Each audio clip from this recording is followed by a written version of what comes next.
কোটি সরকার অবিনাশ বাড়ি যায়, অবিনাশ বাড়ি।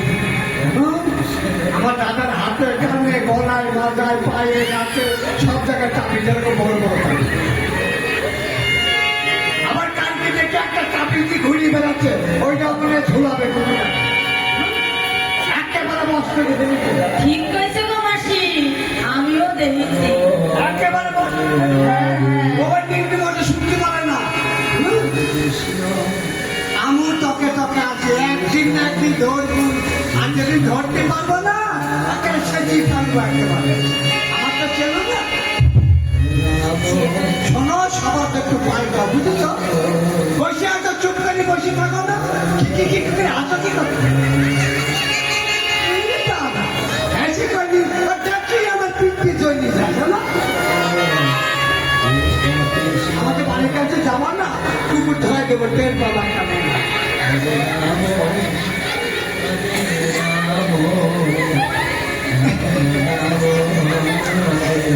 শোনো, বেশি কথা বলো আমি পছন্দ করি।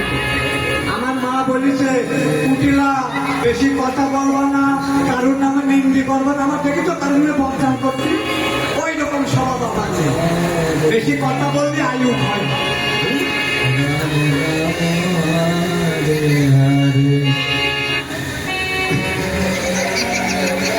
ও কুটিলা, কুটিলা, তুমি নাকি ভালো গান গাইতে পারো। শোনো, গান গাবো কি? আমি আমার দাদা, আমি ছোটবেলা আমাকে দেখতে শুনতে একটু খারাপ বলো। আমার দাদা বললো, কুটিলা তোর একটা হারমোনিয়াম কিনে দেবো, তুই সকালবেলা সন্ধ্যেবেলা গান শিখবি। আমার দাদা আমার এইরকম বড় একটা হারমোনিয়াম কিনে দিয়েছে না। আমি সকালবেলা সন্ধ্যেবেলা গান শিখি, আর পাড়ার লোকে মিটিং করে হারমোনিয়াম ভেঙে দিতে বলো, ওদের ঘুম হয় না। তারা একটা গান শিখেছিলাম,